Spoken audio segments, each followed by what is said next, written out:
O fato de Deus ser onipotente não significa que ele pode fazer qualquer coisa indistintamente. Senão eu caio naquela pegadinha do ateu que pergunta assim, Deus é onipotente? Ele pode fazer uma pedra que nem ele pode carregar? Isso é uma pegadinha, porque se Deus puder criar uma pedra que nem ele pode carregar, ele deixa de ser onipotente, porque ele não pode carregar aquela pedra. Pô, mas é um looping Se ele não pode, total paradoxo na sua cabeça. Se ele não pode criar aquela pedra que ele não pode carregar, de novo, ele não tem onipotência, porque ele não pode criar aquela pedra. Faz sentido. Que louco. Então, a onipotência de Deus não significa que Deus pode fazer qualquer coisa indistintamente. A própria Bíblia que fala que Deus é onipotente, pantokrator em grego, é a mesma Bíblia que fala um monte de coisas que Deus não pode fazer. Por exemplo, Deus não pode dar a glória dele para outro. Deus não pode existir e não existir ao mesmo tempo. Senão, tanto o ateísmo quanto o crente estava certo. Deus não pode pecar. Deus não pode mentir. Mas ele não pode ou ele não faz? Ele não faz por quê? Deus... Não, porque assim, uma coisa assim, ele não pode pecar. Ou ele não peca porque ele... Exatamente. Lembremos uma coisa. Não pode mentir porque ele não consegue mentir. Quando eu assim, falo, ou por ele exemplo, não quer mentir. eu não posso matar o Tiago, é diferente de falar assim, eu não posso carregar um elefante nas costas. Sim. Quando eu falo eu não posso carregar um elefante, é porque aquilo está acima da minha potencialidade. Quando eu falo eu não posso matar o Tiago, é que aquilo é proibido, mas eu tenho condições de fazer aquilo. Quando a Bíblia fala que Deus não pode mentir, não pode, é porque diferente de nós, primeiro que a gente quer comparar muito Deus com a gente, isso é complicado. Porque é como o nosso entendimento permite que a gente compreenda. Mas né? a gente tem que tomar cuidado com isso. Você está certo, mas a teologia fala que Deus é o ans en supremum, absolutum. O que significa a palavra absoluto? Completamente solto, absoluto. Não tem nada na natureza que compare Deus. Quando o pessoal quer explicar a trindade, por exemplo, se valendo da matemática, vai dar ruim. Porque o 3 da matemática é um número que eu posso acrescentar 1 e vira 4. Eu posso multiplicar por 2 ele vira 6. Eu posso multiplicar por ele mesmo e vira 9. O número 3 da trindade não é da matemática. Não tem como subtrair e ficar 2. Não são 3 deuses. Então a comparação é complicada. Eu falo, não, Deus é 3 em 1, assim como a água está em estado líquido, sólido e gasoso. 3 em 1. Ou o sol, que é calor, luz e... Não existe isso. Deus é incomparável. Mas isso é bem falado em tudo que é... Mas não é bíblico. É aquele detalhe que a gente fala que o pessoal está sendo muito cultura cristã e pouco bíblico. Isaías, Deus fala, a quem vocês me compararão para que eu lhe seja igual? Não há ninguém antes de mim, nem outro. Então, o que é essa onipotência de Deus? Veja bem, Deus é, antes de tudo, coerente com o seu caráter. Deus não duela com o seu caráter.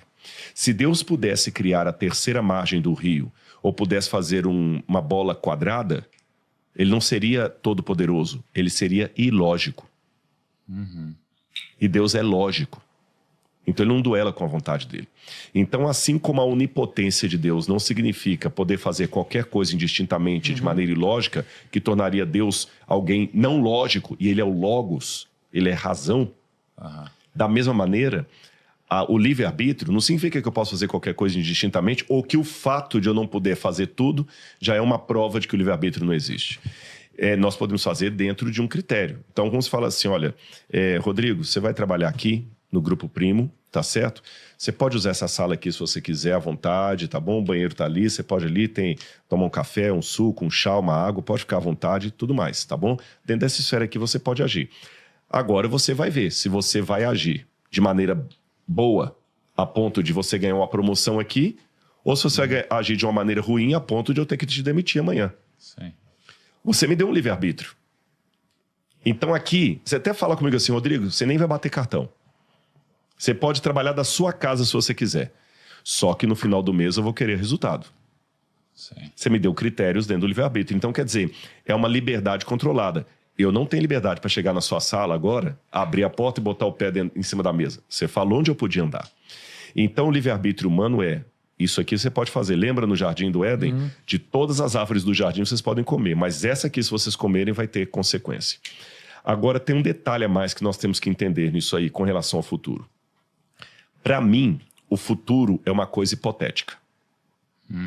Deus, por ser onisciente, eu falei da onipotência de Deus, vamos falar da onisciência dele. Verdade. Se não existisse, de fato, o livre-arbítrio, não teria sentido nenhum Jesus ficar até o final ali brigando por Judas. Certeza. Aí eu já chegava e nem ficava triste. Boa colocação que você fez. Se não tem o livre-arbítrio, o Espírito Santo é o maior mentiroso que tem. Porque a Bíblia fala que ele fica apelando aos corações para as pessoas se salvarem. Então ele é um idiota. Desculpa falar assim, eu não estou desrespeitando Deus. O Espírito Santo é o pior farsante que tem. Porque está escrito quem vai ser salvo, quem não vai acreditar. Exatamente, não vai. mas como é que a gente entende isso? Lembra que agora tá muito aí com Deadpool em Wolverine? Eu não assisti, cara. Eu também não. Maíra não gosta dessas coisas. Eu também não tô achando muito zoado. Vamos ver, gente. Mas o parceiro, as mulheres não gostam de filme de Por que eu peguei o Deadpool e o Wolverine aí, ou mesmo... O Rodrigo que trouxe assunto. Eu não trouxe nada, não. Aí eu falo com a Maria. Com a Maíra. Fala com a Maíra. O Rodrigo sugeriu. O pastor da Bíblia, o mestre da Bíblia. O Spider-Man também tem agora, né? Porque eu esqueci o metaverso e tudo mais. Multiverso. Ou seja, multiverso. Tanto o Wolverine como o Deadpool, comecei, tá tendo muito esse lance de multiverso. A teoria de que existem universos em paralelos e que existe um outro eu de mim em outro lugar e tudo mais. Embora eu acho tudo isso uma bobagem, mesmo que tenha cientistas falando disso, com todo respeito, é uma grande de uma besteira. E tem muito acadêmico falando isso aí de multiverso, não tem nenhuma prova matemática, científica disso. E não adianta ninguém mandar mensagenzinha, Rodrigo tá falando bobagem. Não tem. Marcelo Geisler, que é um grande acadêmico brasileiro, professor na Europa, ele falou assim, esse negócio de universos paralelos, isso é a pior estupidez que tem. Você entende? Não existe nada disso. Isso é fantasioso como Saci Pererê. Aí o cético agora sou eu. Mas está na onda falar de universos paralelos. O que eu acredito? Embora eu não creia em universo paralelo, eu creio que a vida é, salvando a providência divina, deixando a providência divina destacada, é um jogo de dados. Por quê? Quando o seu pai teve relação sexual com sua mãe, milhões de espermatozoides saíram do seu pai. E apenas um fecundou o óvulo. Se eu transformar isso em cálculos matemáticos, a chance matemática de estar você aqui e não o outro, ela é diminuta. Eu tenho essas contas, eu não tenho de cor aqui, mas eu tenho essas contas, eu posso mandar depois para vocês.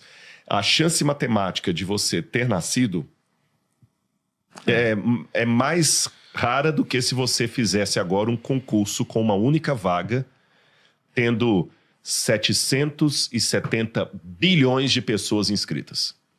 Imagina que houvesse agora um concurso com 770 bilhões de pessoas inscritas e apenas uma vaga. E você se inscreve. E precisa estudar muito, né? Tem que estudar muito.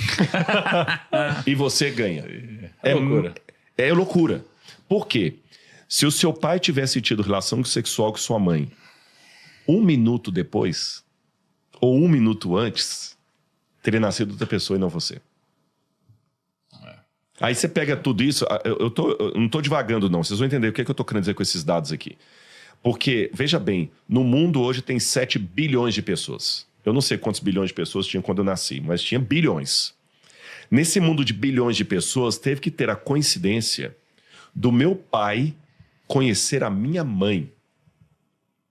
E para que essa coincidência formasse o Rodrigo, eles tinham que ter a relação sexual naquele dia, naquela hora, naquele minuto, naquele segundo. Que se fosse alguns segundos depois, o espermatozoide que alcançaria o óvulo seria outro e não esse que me formou. Vocês estão entendendo? Até nota de rodapé, é essa a explicação que eu dou para as passagens bíblicas que falam que Deus me escolheu. Porque muita gente que acredita na predestinação usa esse argumento. Só o fato de falar que Deus te escolheu já implica que ele rejeitou outros. Como é que não tem predestinação? Essa é uma boa possibilidade, né? Para essa explicação. Só que eu explico o seguinte, ele me escolheu porque poderia estar, por isso que eu comecei com o metaverso, bilhões de outros poderiam estar aqui.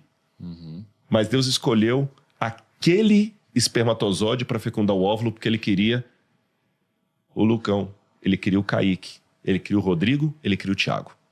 Ele me quis. Então todos os que nascem nesse mundo nascem por uma escolha divina. Porque se fosse só um espermatozoide para um óvulo, é fácil. Legal isso pro Deus me escolheu, né? Todo mundo foi escolhido. Pode ter a ver Pô, isso dá, lógica, dá uma né? terapia tremenda. Você que tá me assistindo, por mais que você se sinta rejeitado, ninguém gosta de você, você se sente o cocô do cavalo do bandido, só de você existir, Deus te escolheu. Ele te deu o dom da vida. Porque ele podia ter colocado outro. Por que ele escolheu eu? Não sei. É por isso que tem também, falam, por isso a vida é sagrada? A vida é sagrada, exatamente. A sua filhinha é fruto do seu amor com a sua esposa. Mas Deus escolheu ela. Por isso que ele falou assim, como eu quero ela, a relação vai acontecer nesse dia. E ainda que você seja fruto de uma relação que não foi de amor, que foi uma relação fortuita, que o cara só encontrou com a mulher ali, deu uma bimbada, a mulher pegou e engravidou, ainda que seja uma situação dessa, Deus falou o seguinte, olha, eu não queria essa relação sexual aqui. Eles nem se amam. Mas como Deus é especialista em reciclagem, até dessa relação sexual que ele não queria, ele tira uma bênção. Como aquele artista que vai lá no meio do lixo e tira uma obra de arte lá. Então todos somos escolhidos. Ponto. Segunda situação que todos somos escolhidos. Uma vez que Deus nos escolheu para viver, Ele nos escolhe para ser salvos. Tá certo? Ele quer que eu seja salvo. Só que essa segunda escolha dele pode ser frustrada. Aí entra uma frase de Santo Agostinho no comentário que ele faz a Lucas, no Evangelho de Lucas. Santo Agostinho diz o seguinte: Deus, que te deu a vida, sem a sua escolha, não te salvará sem ela. E olha que Santo Agostinho tinha um pezinho no predestinação, hein?